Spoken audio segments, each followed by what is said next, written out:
하나님께서 우리에게 주시는 말씀은 누가복음 1장 26절에서 38절 말씀입니다. 누가복음 1장 26절에서 38절까지 말씀입니다.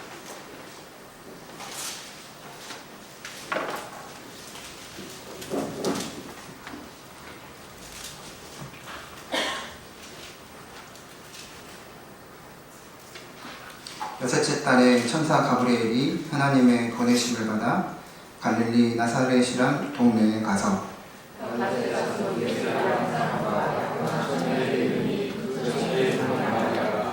그에게 들어가 이르되 은혜를 받은 자여 평안할지어다 주께서 너와 함께 하시로다 하니 천사가 이르되 마리아여 무서워하지 말라 내가 하나님께 은혜를 입었느니라.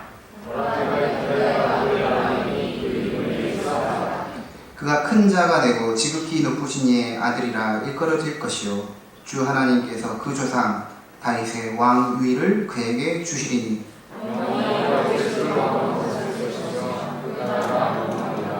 마리아가 천사에게 말하되 나는 남자를 알지 못하니 어찌 이 일이 있으리이까.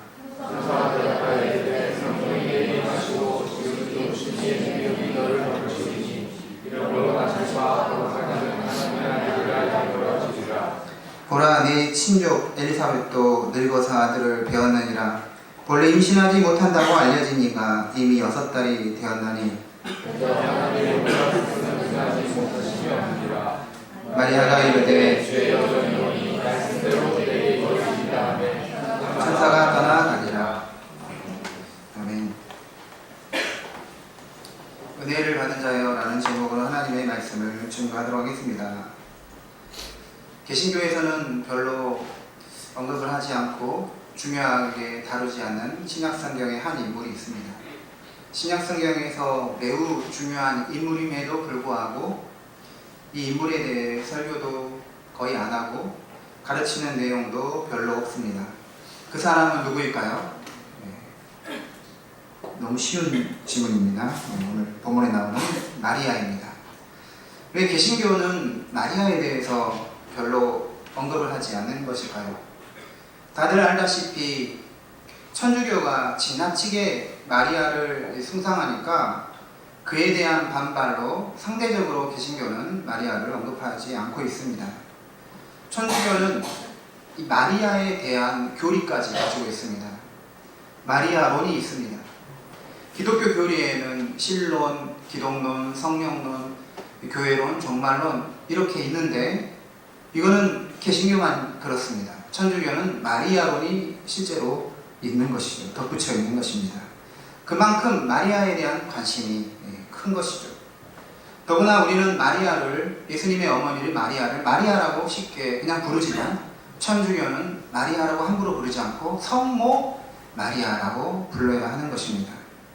성모라는 말이 뭐예요? 거룩한 어머니 마리아인 것이죠.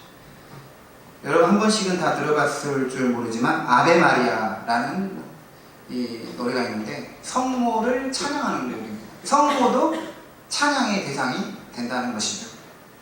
프랑스에는 도시마다 천주교 성당들이 많이 있습니다.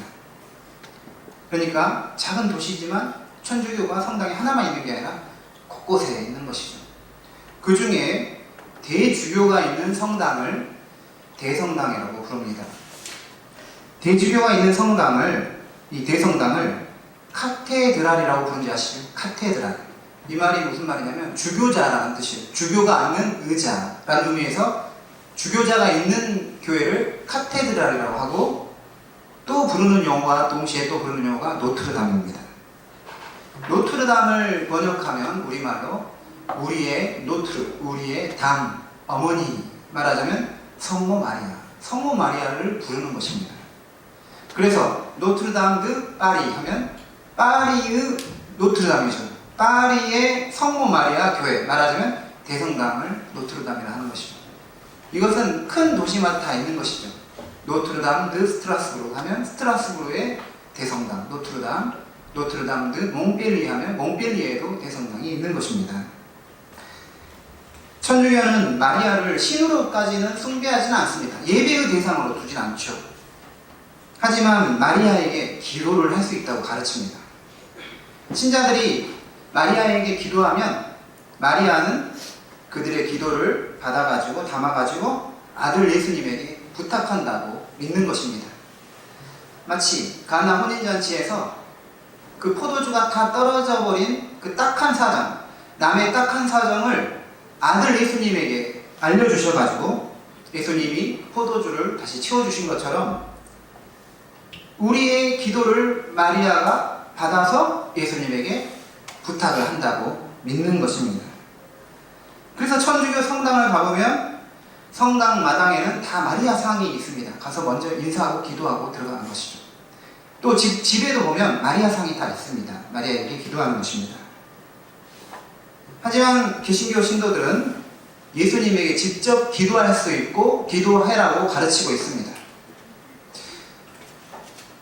천주교에서는 마리아의 발현이라는 것도 믿습니다. 마리아가 출현한 것이죠. 마리아는 지금 하나님 우편에 있는데 이 역사 속에서 출현할 수 있다라고, 그것이 어떤 사람들이 하면 2000년 역사 속에서 2만 회 정도 된다는 거예요. 그래서 최근에 어떤 기사를 봤는데 이 마리아 상에서 피가 나왔다. 그건 좀 가짜입니다. 네, 그런 경우도 많은데, 그래서 천주교에서도 그런 발현을 조사해서 어떤 유명한 곳은 성지순례를 갑니다. 가서 마리아가 출현했다는 것을 보고 그게 그들의 믿음을 세워준다고 믿는 것입니다. 실제로 그래요. 우리가 생각하기에는 미신이지만 그들은 그렇게 믿고 있습니다.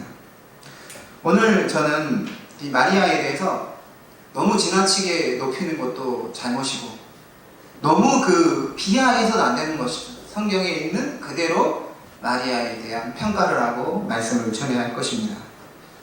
먼저 마리아가 살던 장소가 어디인지 보겠습니다.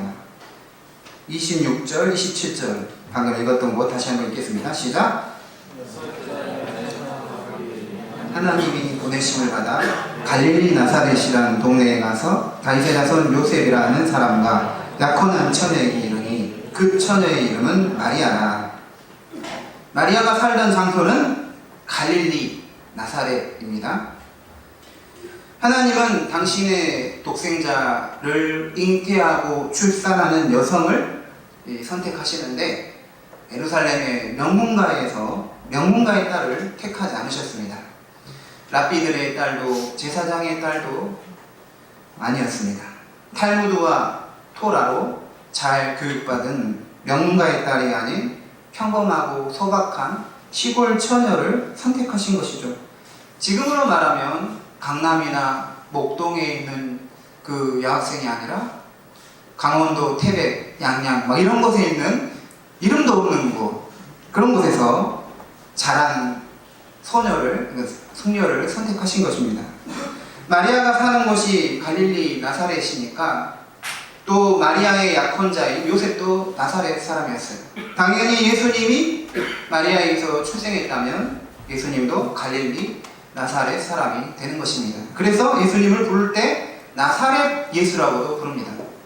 그런데 요한복음 1장 46절을 보면 나다나엘이 그 나사렛에 대한 평가를 합니다. 뭐라고 평가를 하냐면 나사렛에서 무슨 선한 것이 나올 수 있느냐 이거죠. 나다나엘의 이 말은 요즘 시대로 말하면 지역 비하가 될 수 있습니다. 명예훼손에도 걸릴 수 있는 발언이죠. 나사렛 시골 촌동네에서 어떻게 선한 것이 나올 수 있느냐, 어찌 하나님의 메시아 아들이 출생할 수 있느냐, 탄생할 수 있느냐라고 말하는 것입니다.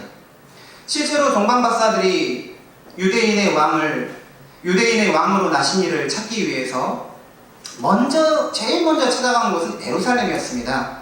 동방박사들은 왜 예루살렘으로 갔습니까? 이스라엘의 수도이죠. 권력과 부와 명예가 집약되는 예루살렘에서 메시아, 유대인의 왕이 나올 곳으로 생각했기 때문입니다. 하지만 거기에는 예수님이 계시지 않았습니다. 아주 예전에는 개천에서 용난다는 말이 회자되고 있었습니다. 맞는 말이었습니다. 그런데 이 시대에는 개천에서 용이 날 수 있는 그런 시대가 아닌 것이죠. 이 공부를 잘하고 좋은 대학을 가고 성공한다는 것은 돈으로만 되는 것이, 돈이 있어야지만이 되는 시대가 된 것입니다. 세상 일에 있어서는 이제 개천에서 용 나오기가 힘든 시대가 됐는데, 영적인 일에 있어서는, 하나님 나라에 있어서는 그것이 가능합니다. 여러분, 12사도들 대부분이 어디 출신입니까? 갈릴리 출신입니다. 갈릴리 사투리스는 그런 지역 사람들이었습니다. 바로 거기에서 위대한 사도들이 탄생한 것이죠. 그렇습니다. 우리가 세상적으로 권력을 가지고 명성을 얻고 부귀 영화를 누리는 그런 그 높은 자리에는 이르지 못할지라도 하나님 나라에 있어서는 다릅니다. 하나님이 우리를 부르셔서 사용할 때는 우리의 출신, 신분, 남녀노소를 가리지 않고 오히려 스스로 낮고 비천하다고 생각하는 자들을 불러서 하나님은 사용하시는 것입니다.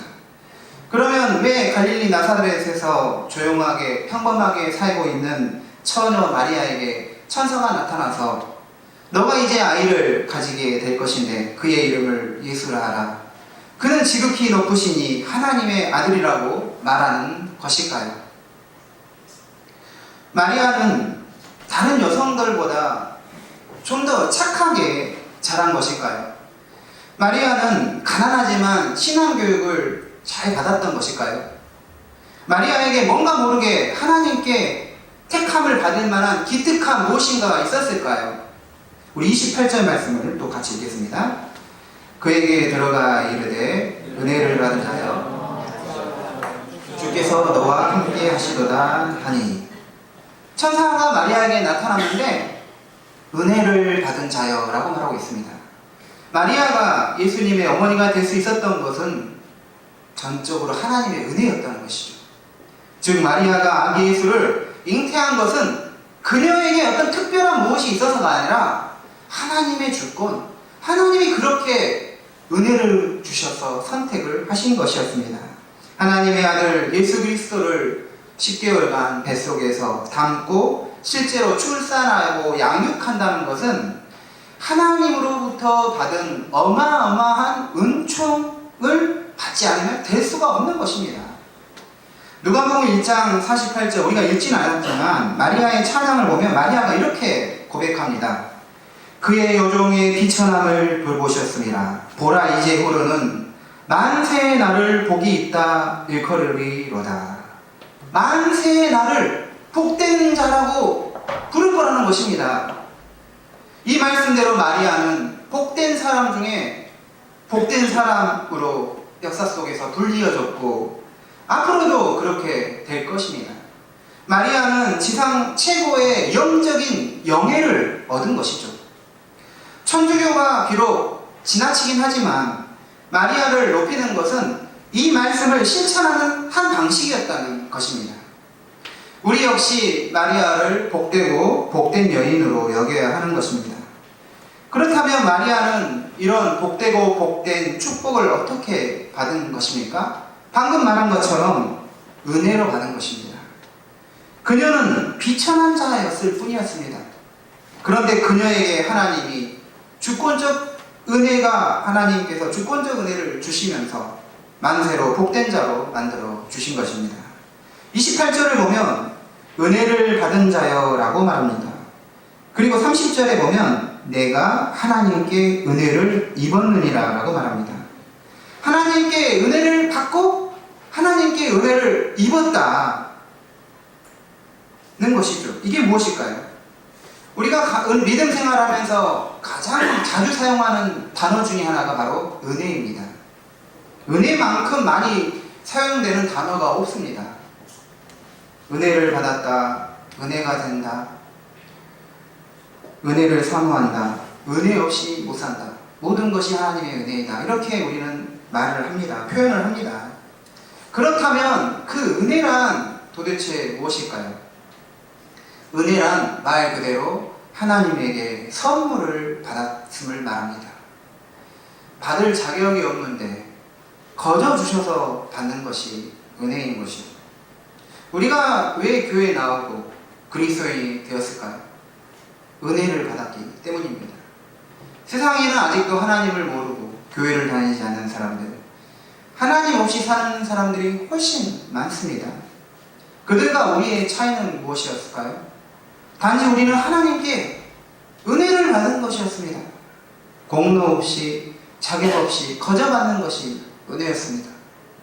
저는 참 힘들고 어렵게 어렸을 때부터 자랐습니다. 그런데 저를 하나님께서 그리스도인으로 불러주셨죠. 은혜 중에 은혜였습니다. 그런데 그것뿐만 아니라 이 목양할 수 있도록, 목회할 수 있도록 목회자로 불러주셨어요. 저는 진짜 자격이 안 되는 사람이었습니다. 근데 하나님이 불러주신 거예요. 얼마나 감사했는지 모릅니다. 그리고 열심히 또 신학 공부를 하고 그랬는데 제 마음속에서 계속해서 유학에 대한 마음을 주시더라고요. 프랑스에 가서 깔뱅을 해라, 이런 마음을 계속해서 불러일으켜 주시더라고요. 그래서 유학을 갔는데 저는 한 유학 가서 한 1년은 감사했습니다. 공부를 마치고 안 마치고 그게 중요한 게 아니라 내가 유학에 와 있다는 것 자체가 은혜더라고요. 내가 무엇이 난데. 그 당시 이제 불어 신학강독이라는 과목이 있는데요.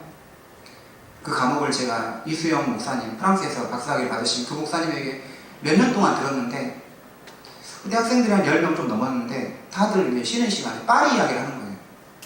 아, 파리 어쨌다 하는데 저만 파리를 안 갔더라고요. 근데 나중에 저는 파리 여러 번 가게 됐습니다. 근데 그게 중요한 게 아니라 어떻게 보면 그분들이 더 갈 수 있는 조건이 좋았어요. 불문과 출신도 있고 불어를 잘하는 사람만 했어요. 근데 저는 불어를 하지도 못했습니다. 사실 저는 불어를 한다고 했는데 학원에 딱 그 프랑스에 가서 갔더니 기초반으로 넣어주더라고요. 정말 내가 이 정도밖에 안 됐는가 할 정도로. 그러면서도 저는 제가 택함 받은 거에 대해서, 하나님이 마음 계속 주는 거에 대해서 감사하지 않을 수가 없었습니다. 그런데 더 나아가서 하나님이 주시는 은혜라는 것은 은혜를 받는 자의 삶에 하나님이 개입하심을 말합니다. 즉 은혜란 하나님이 우리에게 점점 깊이 다가오시는 것이죠. 하나님이 주도적으로 당신의 역사를 은혜를 준 자 안에서 이루시는 것이죠. 그저 좋은 것을 공짜로 받았다는 것에 머물게 하는 것이 아니라 하나님이 우리 마음속에 들어오셔서 하나님이 내 안에서 이루고자 하는 계획을 성취하는 일체의 과정이 은혜인 것입니다. 그러니까 은혜를 받았다고 해놓고 인생을 내 마음대로 살겠다는 것은 하나님의 은혜를 은혜되게 하지 못하는 것이 됩니다. 은혜란 내 삶을 주님께 맡겨드리는 것을 말하고, 그로 인해서 하나님은 우리 안에서 당신의 역사를 창조해서 이루시는 것입니다. 특히 구원의 역사를 이루시는 것이 은혜를 받는 것이죠. 바로 이런 이유에서 은혜를 받는다는 것은 항상 우리의 본성이 좋은 것만은 아닙니다. 아주 위험한 일이 될 수가 있는 것이죠.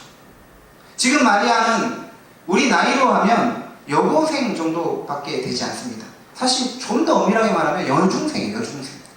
근데 제가 너무 셀 것 같아서 여고생이라 했는데, 여중생이 임신해서 애를 낳는다는 거예요. 하나님께 은혜를 받아서 하나님의 아들을 잉태하고 출생한다고 하는데, 솔직히 그건 은혜라기보다는 죽음으로 몰아갈 위험을 담고 있는 것입니다.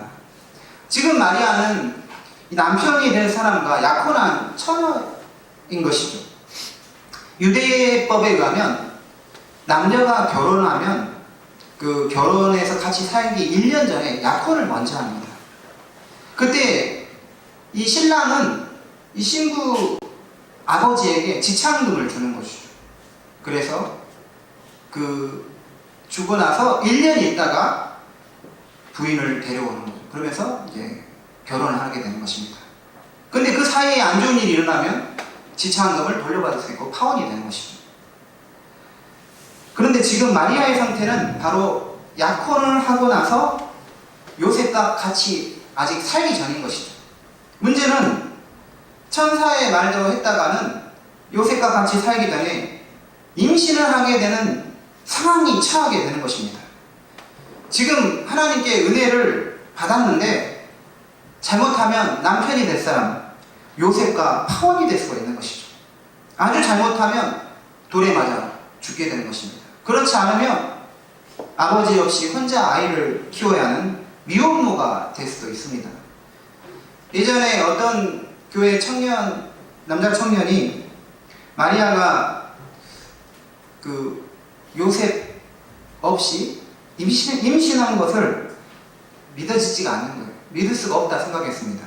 어떻게 처녀가 성령에 의해서 임신할 수 있느냐, 믿어지지 않는다고 담당 목사님에게 따졌다는 것이에요. 다른 성경 말씀은 믿겠는데 마리아가 요셉과 동침함 없이 임신하였다는 사실은 믿을 수가 없다라고 말했습니다. 그때 목사님이 그 청년에게 이렇게 말했다고 합니다. 남편 요셉도 믿고 아무 말 없이 마리아랑 잘 살았는데 너가 왜 그것을 못 믿냐고, 왜 그것을 의심하냐고 혼을 내줬다고 합니다. 사실 그거를 가장 믿은 사람이 누굽니까? 요셉이죠. 요셉이 믿었는데 우리가 뭐라고 할 게 아닌 것이죠. 사실 이게 성경에 기록되어 있어서 우리는 당연히 그런가 보다 그렇게 생각할 줄 모르지만 천사가 알려주는 그 메시지는 마리아에게 대단히 충격적인 사건을 떠오르게 하는 것입니다. 실제로 마태복음 1장 19절을 보면 마리아의 임신 사실이 요셉에게까지 이제 알려지게 됩니다. 요셉은 의로운 사람이어서 조용히 가만히 끊고자 했습니다. 그러니까 파혼을 하려고 한 것이죠. 공개적으로 드러내서 마리아를 돌에 맞아 죽게 하지 않고 그냥 파혼을 생각했습니다. 그때 천사가 꿈에 요셉에게 나타나서 마리아를 내 아내로 데려오는 것을 두려워하지 말라. 그녀가 잉태된 것은 성령에 의해서 잉태가 된 것이라고 말하면서 요셉은 천사의 말대로 그 안에 데려오는 것을 볼 수 있습니다. 자칫 잘못했다가는 말하자면 천사가 요셉에게 나타나지 않았다면 마리아는 아주 큰 위험에 처할 뻔했던 것입니다. 그만큼 마리아에게 천사가 은혜를 받은 자예요. 하나님의 은혜를 입었노라고 말하는 것이 단지 나에게는 아무런 책임이나 의무 없이 그저 좋은 것을 거저 얻게 된 행운을 얻는 것은 아닌 것이죠. 오히려 한 사람이 자신의 인생 전체를 통해서 하나님의 구원 역사에 전적으로 참여하는 것이 은혜를 받는 자의 삶이 되는 것입니다. 그래서 제가 우리가 3부 예배 때는 기도를 시킵니다. 그러다 보면 누가 기도를 할 줄을 모르는 것이죠. 청년들도 하지만 일반 성도님도 하시죠. 그거는 은혜를 받은 것입니다. 그렇게 생각해야 돼요. 왜 나냐, 또 나냐 이렇게 할 게 아니라 하나님께 은혜를 받은 것입니다. 근데 그 은혜를 받은 것은 항상 뭐가 뒤따를 수 있는 거예요? 위험이 뒤따를 수 있는 거죠. 어떤 분은 그 기도 이름이 들어가면서부터 소화가 안 될 수 있습니다. 뭔가 두려움이 올 수 있는 것이죠. 하지만 그럼에도 불구하고 우리는 은혜를 받은 자는 뭐 해야 돼요? 거기에 참여할 수 있는 자가 되어야 하는 것이죠. 은혜를 받은 마리아에게 일어날 일은 이제 그녀가 아들을 낳게 될 것인데 그 아들의 이름을 예수라고 하라고 합니다. 그리고 천사는 그 아기 예수가 어떤 자인지를 설명합니다. 예수님은 지극히 높으시니 곧 하나님의 아들이라 불리어질 것이며 하나님께서 다윗의 왕위를 그에게 주고 영원히 그 나라를 다스릴 것이고 왕이신 예수 그리스도의 나라는 무궁하다. 즉 끝이 없다. 영원하다고 말합니다. 성도님들, 이 세상 나라 중에 영원한 나라는 없습니다. 로마의 평화를 꿈꾸었던 로마 제국도 결국은 멸망하였습니다. 로마가 기독교를 국교로 받아들이면서 그때 이제 외부의 침입을 받게 됩니다. 좀 있다가 어거스틴 시대 외부의 침입을 받는데 단 3일 만에 로마 수도가 점령을 당합니다. 그때 어떻게 말했냐면 사람들이 기독교를 국교로 선택하면서 우리가 이렇게 됐다. 기독교는 덕목이 여성스럽다는 것이죠. 약자의 덕목이라는 것이죠. 사랑, 평화. 그러다 보니까 우리가 이렇게 무기력해져서 외부의 침입을 받아서 이 나라가 멸망에 처할 수 있게 됐다. 기독교를 몰아내야 된다. 이런 식으로까지 가는데 어거스틴이 그에 대한 응답을 합니다. 그게 바로 하나님의 도성, 신국론이라는 책이죠. 그 책을 보면 이 세상에는 두 가지 도성이 있다는 거예요. 세상의 나라와 하나님의 나라. 이게 섞여 있다는 것이죠. 그런데 이 세상 나라는 자기의 역할을 하면 언젠가 종말이 온다는 것이죠. 그리고 하나님의 나라는 지금 완전히 드러난 건 아니지만 종말에 완성이 되면서 영원한 나라도 된다는 것입니다. 그래서 이 세상 나라, 그러니까 말하자면 로마는 기독교가 해야 할 일을 하는 데 있어서 하나님은 도구적으로 쓸 수 있다는 것이죠. 하지만 그 일이 중단되면 그 나라는 멸망할 거라는 것이죠. 그래서 어떤 크리스찬들은 하나님을 믿는 사람임에도 불구하고 되게 안 좋은 일 하는 사람이 있습니다. 목사님들도 그렇고 일반 성도님들도 그럴 수가 있어요. 그런데도 하나님께서 그런 사람들을 즉각 치시지 않는 경우가 있어요.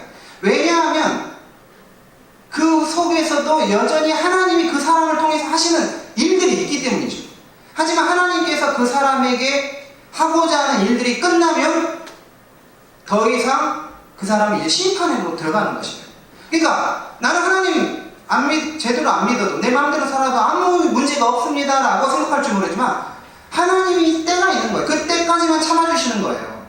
그러니까 그렇기 때문에 우리는 참 이 부분에서 겸손해야 되고 영원한 나라의 백성으로서 우리는 속하려고 해야 한다는 것입니다. 그리스도의 나라, 그리스도가 이루실 하나님의 나라는 이 땅에서 시작이 됐습니다. 2000년 전에 우리 안에서 또 교회에서 또 교회 바깥 세상에서 시작이 되었지만 다른 나라는 결국은 다 망한다는 것이죠.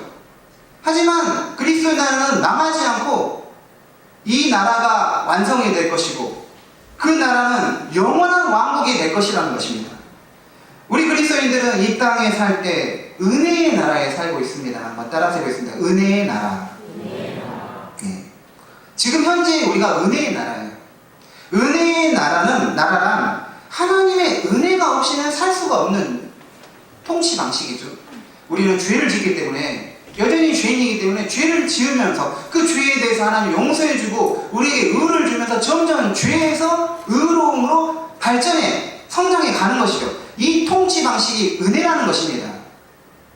그런데 우리 주님이 이 땅에 다시 올 때는 어떻게 됩니까? 은혜의 나라를 완성시키고 영광의 나라로 우리는 들어가게 되는 것입니다. 그러므로 우리는 성도님들은 지금은 은혜의 나라에 살면서 지금 우리가 은혜의 나라에 살면서 영광의 나라를 사모하는 자들이 바로 그리스도인인 것입니다. 영광의 나라에는 죽음도 없고 고통도 없고 죄도 없고 하나님의 영광이 가득하고 그 영광에 우리가 참여하게 된다는 것이죠. 우리도 각 빛나는 거예요. 각자 그 은혜의 분량에 따라 천국에서 우리가 해처럼 빛날 것입니다. 다 빛나는 거예요. 각자. 거기에 우리가 들어가는 것이죠. 하지만 천사에게 이런 말을 들은 마리아는 한 가지 의문이 들었습니다.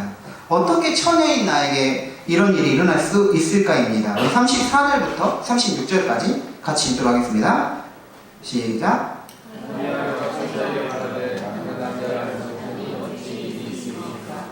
천사가 대답하여 이르되 성령이 내게 임하시고 지극히 높으신 이의 능력이 너를 덮으시니 이러므로 나실 바 거룩한 이는 하나님의 아들이라 일컬어지리라.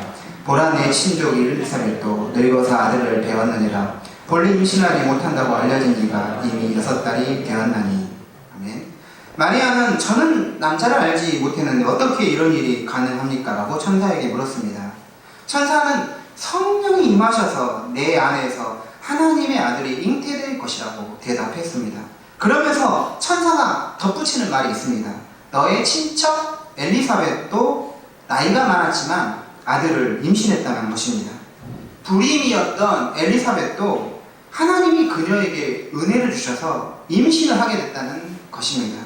그런데 엘리사벳의 임신은 마리아의 임신과는 다르죠. 근본적으로 다릅니다. 엘리사벳은 남편 스가랴의 그 동침 가운데 임신을 했기 때문이죠. 엘리사벳은 폐경이 되었고 이미 생물학적으로 불임의 상태였지만 하나님의 놀라운 역사로 기적적으로 임신을 한 것입니다. 엘리사벳의 임신은 비록 마리아의 임신과는 다르지만 그 역시 놀라운 기적적인 은혜의 역사임에는 틀림이 없습니다. 어떻게 이런 일이 마리아 나 자신에게 가능한지 천사에게 물었을 때 천사는 이 엘리사벳의 임신 사건을 말해줍니다. 그렇습니다.